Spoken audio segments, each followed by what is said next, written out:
I want to indicate that the primary concern I have, and the primary concern of most Pakistanis living in Britain, is this.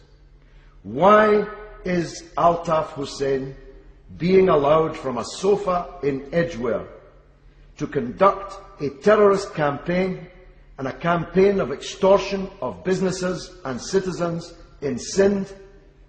And why was he given British citizenship?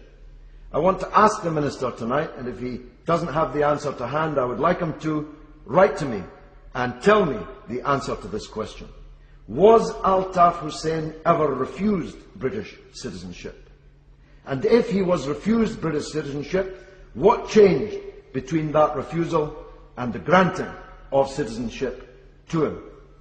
It is an extraordinary thing, Madam Deputy Speaker, in the middle of a so-called war on terror, that a bloody reign of terror in a major Pakistani city, and there are millions of Pakistanis who are citizens of our own country, a terrorist cell is operating from Edgware in the form of the MQM. Every day, Altaf Hussain, a British citizen, addresses his puppets in Karachi, giving them instructions on how they should govern, including how they should handle peaceful demonstrations. Now, the Minister smiles smugly. He may think this is a small matter. But if this man, instead of being a stooge of President Musharraf, instead of being a stooge of a government allied to his own, if he were a hook-handed, glass-eyed, ranting mullah, he would at best already be in Belmarsh, and at worst would be on a plane deported to the country where he has absconded from. Murder charges. This man is the godfather of Sindh, the godfather of Karachi, living high on the hog from the extortion of the citizens of Karachi. I really don't know why the Minister finds this funny. This is a serious matter. And the question that must be answered is, how long will the British government tolerate this situation that's occurring under their noses? And by the way, citizenship was given to Hussain under this government in 1999, and it's my belief that he was refused citizenship under the previous administration. So I want to know why he was given citizenship and why he's being allowed to operate with impunity in this way.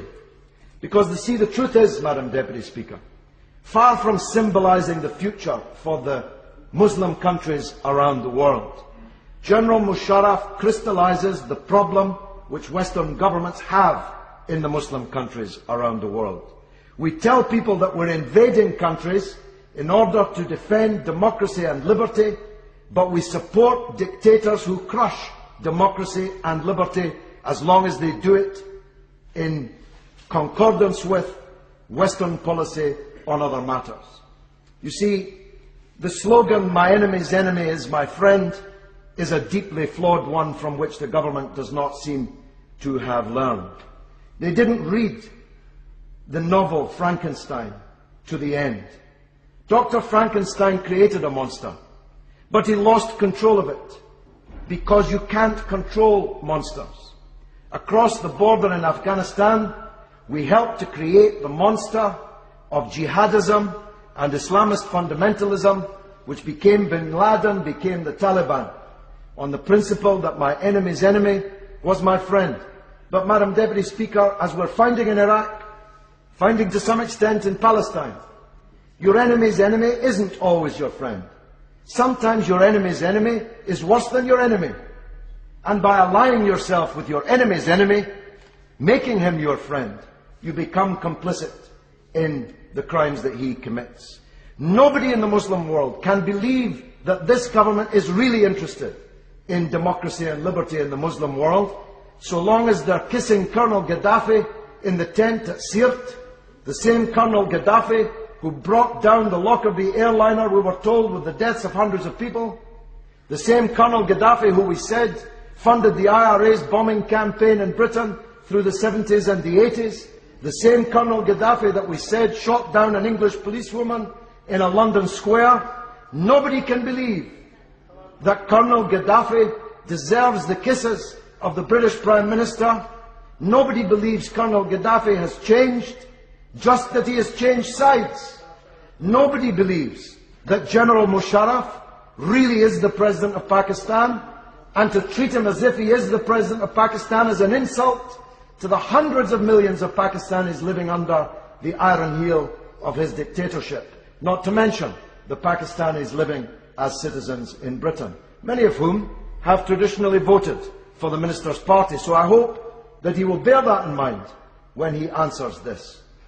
General Musharraf is a tyrant who is about to fall. I urge this Minister not to do as the now Lord Owen did in backing the tyrant Shah of Persia until the last moments before he fell. It was because of Western support for tyrants like the Shah until the last moments that the radicalization of such as the Islamic Revolution in Iran took place. My last words are these, Madam Deputy Speaker. Pakistan is a nuclear power. After Musharraf falls, no one knows who will replace him, whose finger will be on the nuclear trigger in Pakistan once Musharraf falls. The government would be doing Britain the favour that Biden and others are doing America by intervening now to distance themselves from this tyrant and to help the democratic forces come back to power in Pakistan. Mr. Jeff Hume. Madam Deputy Speaker, could I begin by extending the normal courtesies of the House to the Honourable Member for Bethnal Green and Bow on securing tonight's debate, which he entitled The Restoration of Democracy in Pakistan. I'm sure that everyone, including I hope the Honourable Member, will join me in condemning the recent violence in Karachi and terrorist attacks in Pakistan which have killed and injured so many people. On behalf of the United Kingdom, I extend my sympathies and condolences to those affected. But as this House is aware, Pakistan is an important friend and ally of the United Kingdom.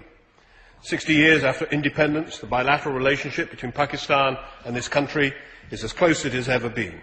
We're closely intertwined historically, culturally and politically. Over 800,000 British citizens living in the United Kingdom have Pakistani origins. What is perhaps less well known is that there are at least 80,000 residents in Pakistan with British nationality. About 150,000 people from each country visit the other country every year. Pakistan is at the heart of a range of key international issues, including counter-terrorism, counter-proliferation, counter-narcotics, migration and cross-cultural community relationships. These are all shared challenges which we need to tackle together.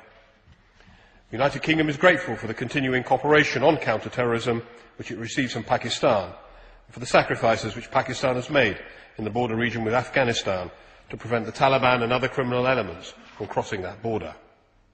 This debate is, however, focused on the question of democracy, and I want to deal with a number of related issues in turn. First of all, the question of human rights. This government welcomes President Musharraf's commitment to promoting enlightened moderation. Recent reform of the Hudud laws was an important step forward in human rights and democracy in Pakistan.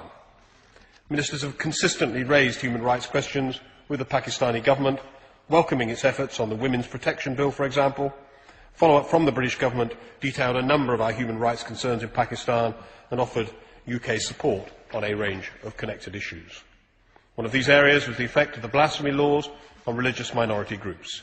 We have welcomed Pakistan's efforts to address this issue and encouraged further reform of discriminatory legislation.